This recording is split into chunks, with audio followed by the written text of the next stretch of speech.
Welcome to Red Hills.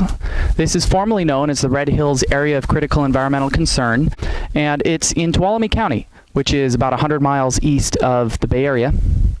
And Red Hills is a serpentine ecosystem, and it has vegetation that's somewhat similar to the surrounding vegetation in the county, but is very unique to serpentine communities.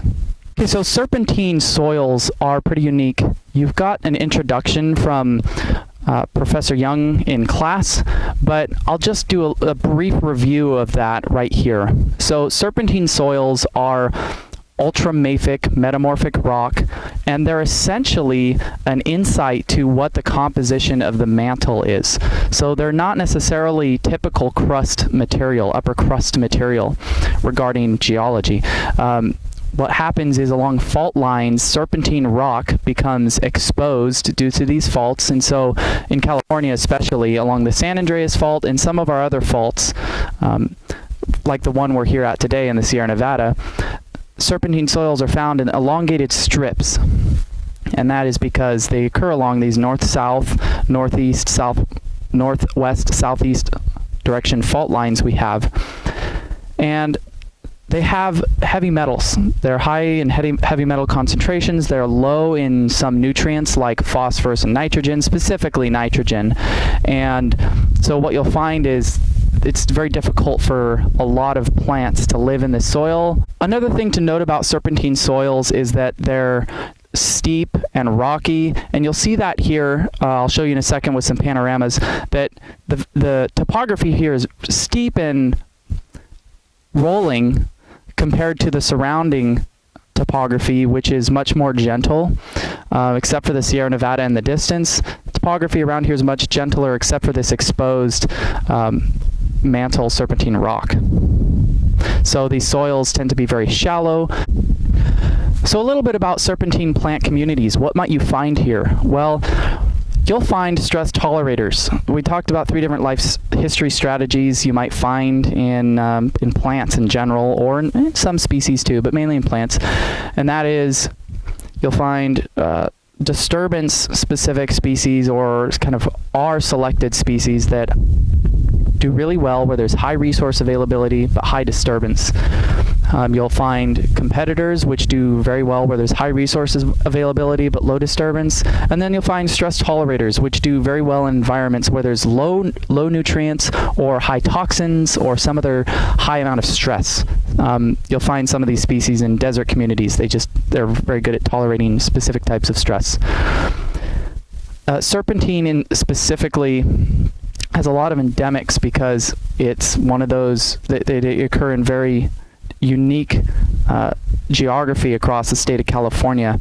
They're in these archipelagos, or these islands across the state. Dr. Zavaleta discussed this in her grasslands video briefly, but because they're not exposed across the state evenly, they're in these little islands up and down.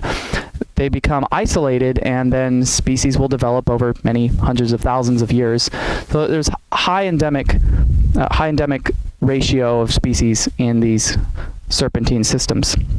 Another thing is that you'll find sharp divides between non-serpentine communities and serpentine communities. It's one of those places that we do see that sharp division between plant communities, because usually the rock doesn't taper off from serpentine areas. Usually it abruptly ends, and that's due to this exposure from fault lines that we get these serpentine outcrops. Another thing to note in these serpentine systems is that in many areas, you'll find what are called serpentine barrens, and that's where the heavy metals are so concentrated that the streams are completely barren because there's such high concentration of metals. We'll look at one of those areas here at Red Hills in a few minutes. Another thing is that you'll find, since there's such low nitrogen availability in serpentine systems, you'll find nitrogen-fixing plants, one of which is ceanothus, which we'll see later, and that's actually most of what's on the hills behind me in the distance. A lot of the buckbrush there can have nitrogen-fixing bacteria on their roots. Another strategy that's available to plants, what some of them do is they'll actually concentrate the heavy metals in their leaves in extremely high amounts. One of the families that does that in serpentine systems is Brassicaceae, the mustard family, will concentrate chromium specifically, and sometimes nickel in its leaves. So that is generally the characteristics you'll find in serpentine plant communities. Serpentine plant communities might be described as open scrub or sparse woodland or even sparse scrub. And you can see that in this shot. This can be pretty distinctly differentiated from the surrounding plant communities. In the distance, you'll see what is found in the rest of the region. A mix of open grassland, sparse woodland, and mixed evergreen forest, mainly dominated by interior live oak. And then here in the foreground, you'll see the difference between the two. In the immediate foreground here, we see the serpentine open scrub, and then directly after that, we see a mixed evergreen woodland, and then in the distance there, more open evergreen woodland and some grassland. And then in the far distance, we'll see the actual Sierra Nevada themselves, and off to the right-hand side in the distance is actually Yosemite National Park. So this sharp divide is not perfectly visible from this point. However, we can show you here in the distance, right on the other side of the hill in the foreground, there is a mixed evergreen woodland there, and the divide occurs over a period of, over a distance of about 100 to 150 feet. Pretty sharp divide for a plant community. In Dr. Zavaletta's grasslands video, you can see that divide occur over a distance of even just 10 feet.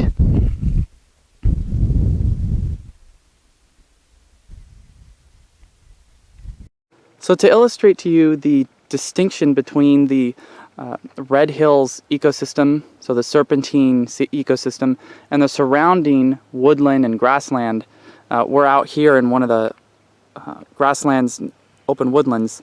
So in the distance there is Red Hills, and you can see how it's that open scrub with some foothill pine, open woodland there. And then here in the foreground is grassland and oak woodland. Another thing to notice about the difference between serpentine scrub and oak woodland or grassland is the height of the grass. Now here we're in an area that is grazed, but notice how the grass is between 12 and 36 inches tall here. In serpentine, not only is there much less grass, but the grass that is present in serpentine happens to be more of the native California bunch grasses, and there's simply much less grass. It's more endemic forbs, and the stature of the grass in serpentine is much less. One thing we've discussed in lecture is the difference between north and south facing slopes and how plant communities differ there due to how hot it is, how much moisture might be available, due to which direction, which aspect it has. So here, just on this one mountain, we can see it pretty distinctly. Notice on the left-hand side, all of the gray pine. And then notice here on the western-facing and south-facing slopes, very little of the gray pine, mainly the scrub, mainly that buckbrush. And I'm going to show you here, these are mainly north-facing slopes here in the distance.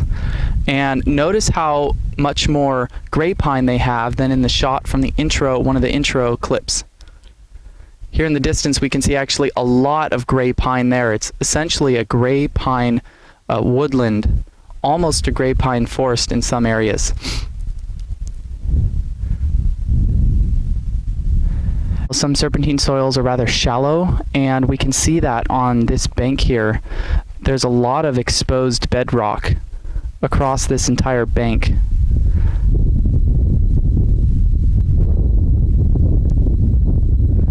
So remember that soils take about 1,000 years per foot to form.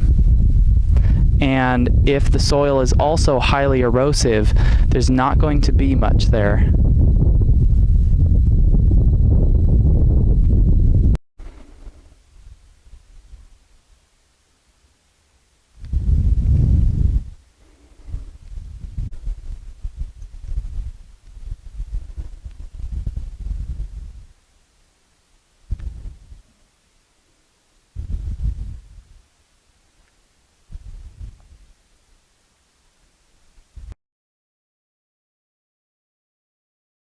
So here we have one of the main species you'll find in serpentine in California, specifically in this area of California. And you'll find it in areas besides just serpentine. You'll find it all over. And that is buckbrush. That's the common name. And the scientific name is Ceanothus. It's one of the species of Ceanothus that we have in the area. And it just looks really shrubby, scrub-like, and it will produce thorns on some parts of the bush that make it not as easy to eat for local herbivores. Another serpentine shrub we have that's kind of a polar opposite to that, in that it just looks much more attractive, that has nice soft leaves, but also has somewhat pale leaves. Notice that the leaves of both coffeeberry and this white thorn are kind of pale compared to the dark green foliage of a more lush landscape. Coffeeberry is really critical habitat for a lot of local pollinators, birds. The berries themselves are black or red, about 1 centimeter wide, and they're great food for birds. And then bees love to pollinate these flowers when they're in bloom. This one is just past blooming here. So if you pan out and see the bank up here, you'll see a lot of this buckbrush, Ceanothus. So it's most of what you'll see out here is that gray pine, the Pinus sabiniana, and the buckbrush, Ceanothus. Here's one of the other most distinctive serpentine species in California, specifically in Northern California. This is Pinus sabiniana, or gray pine, foothill pine. It goes by multiple names. It has these long, light gray, light green needles, and very distinctive cones. They're very heavy, especially when they're wet and when they fall. They're covered with pitch, and they're very prickly on the outside. Gray pines are very distinctive compared to other pines.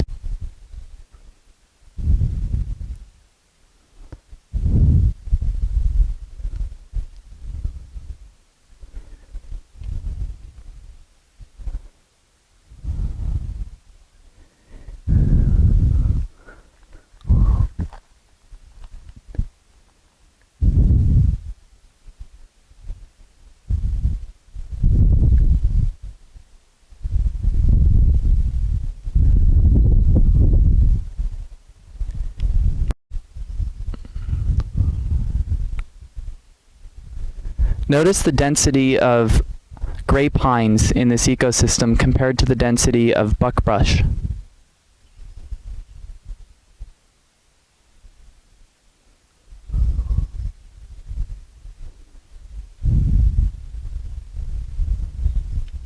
Here are two more species you'll find in serpentine ecosystems. They're also found in chaparral, so that's where you might have been first introduced to them. First down here is one that you'll remember perhaps from the chaparral videos. This is Arctostaphylos, or manzanita. Up here you'll find some berries from the manzanita. We're in early May, so it's already produced berries. These are great food for deer. They'll come along and eat that, and those berries will get pink and red later on. Another plant that actually produces red berries is called Christmas berry toyon. Toyon has serrated edges along the leaves, and it produces these bright red berries, so hence the name Christmas berry. And the genus for that is Heteromeles. So we're here in front of a blue oak, which you'll find on the fringes of serpentine ecosystems, and blue oak the leaves look similar to valley oak, but much smaller and more blue. And it's kind of a very cute little looking oak. And on this blue oak is a vine, Lonicera, which has these really distinct leaves that will whorl around the stem, and then they'll unwhorl as the tree goes on into parallel leaves along the stem. And then it has these neat twin berries. So this is the genus Lonicera, honeysuckle. And you'll find this also on the fringes. It's not everywhere in serpentine, but it can survive in somewhat serpentine soils. One of the things Dr. Zavaleta was talking about in her serpentine portion of the grasslands video was the gopher activity that happens in serpentine and grassland areas. And gophers help create that matrix of disturbed and undisturbed areas and grassland serpentine systems. But they also rely on that matrix. They're going to go in areas where are more palatable, easier to live in, have more vegetation, less rocky areas, but they also help create that. Here we are in early May in Red Hills, and there are a lot of blooms of Clarkia, which is in family Onagraceae, and it's a beautiful flower with 4 petals.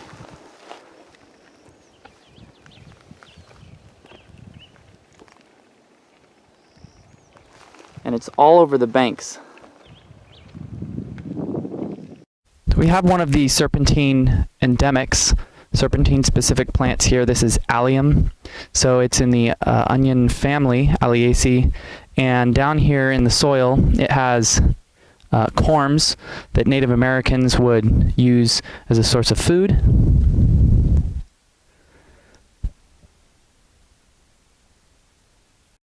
Here's another serpentine specific plant. This is Convolvulaceae, bindweed, and this is one of the native bindweeds, also called morning glory. Here we have genus Castilleja, so it's in the owl clover genus. This you'll find all over in serpentine ecosystems, different types of owl clover.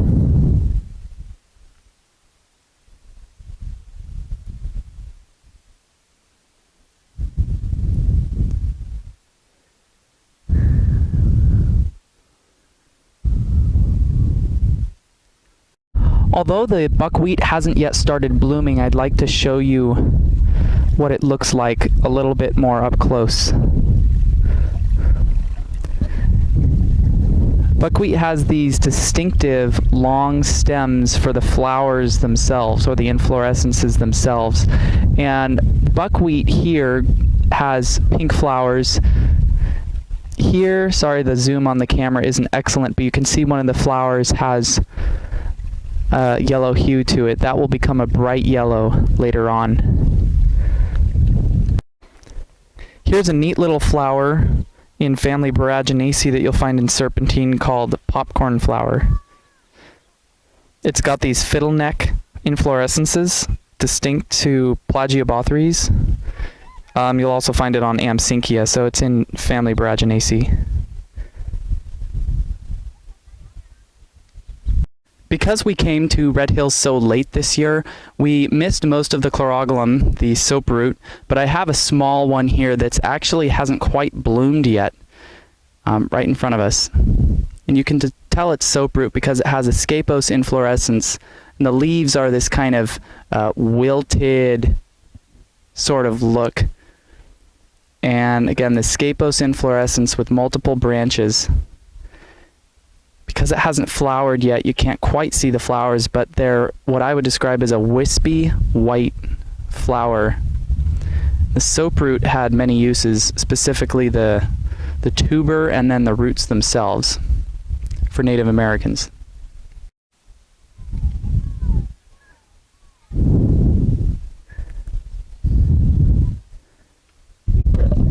Here's more of the Navarisha that we saw just a second ago.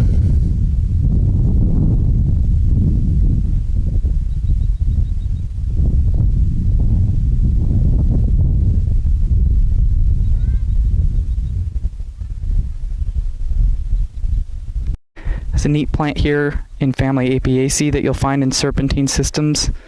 This carrot plant or wild carrot. Notice that umbel inflorescence. Here is Brodiae, which is also a bulb plant. And next to it on the ground is a withering chlorogalum. Here is some paintbrush, which is in that same genus as owl's clover, which is actually on the right-hand side here. So we've got Castilleja, 2 different kinds. The more distinguishable paintbrush, which is all over the foothills of the Sierra Nevada, and then owl's clover, which is more commonly found in serpentine some vernal pool systems. So I was hoping today we would see Mariposa lily, and we did, with 2 flowers. It's a very large flower. It's about 2 inches across right here, and it can be found even bigger. And the genus for this is Calochortus.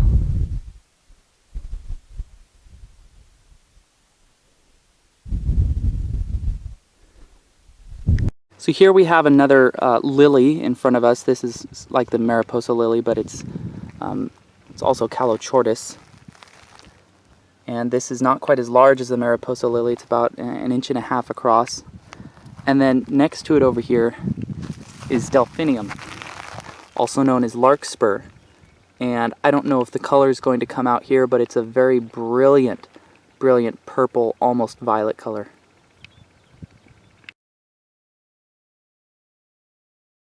In serpentine ecosystems, the riparian zones can look similar to the riparian zones in the surrounding ecosystems, although you will find some distinct species like that Calycanthus.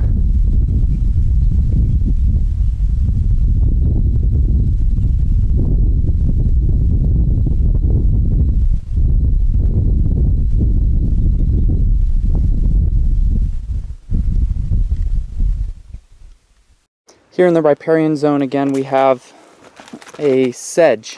This is Carex. You can tell by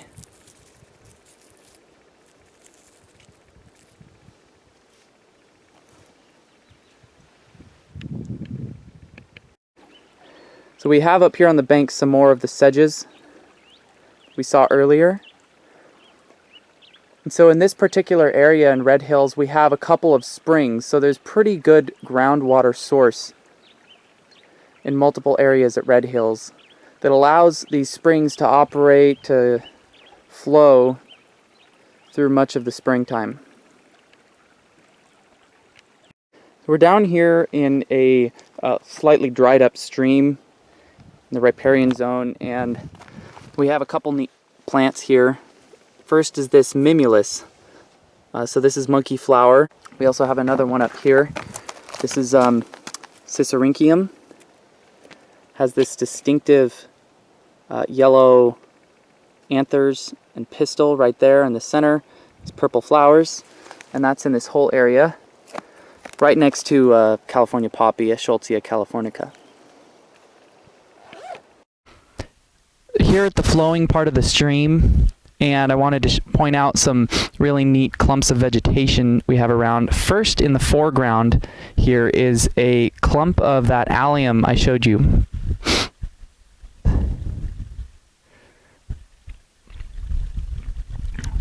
Up here on the other bank are some bushes of Eriogonum, which is buckwheat, and you'll find that in serpentine areas as well. Here's some monkey flower again. Notice how barren the stream itself is, very rocky. This is very shallow soils, and the stream is going to be down on bedrock for the most part.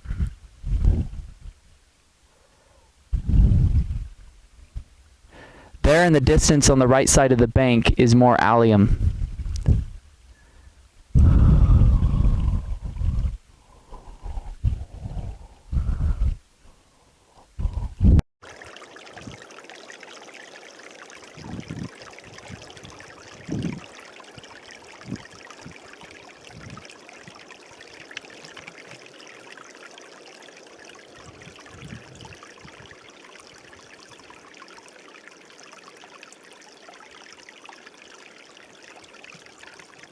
So here's Calycanthus. This is spicebush, and spicebush is in the riparian zones. It likes those moister areas, so that's where you'll find it in serpentine.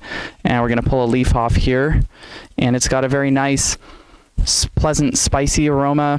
It's kind of musty, and it's got these neat flowers just starting to bloom, so there aren't too many on the bush right now, but they're red, and the petals are really unique.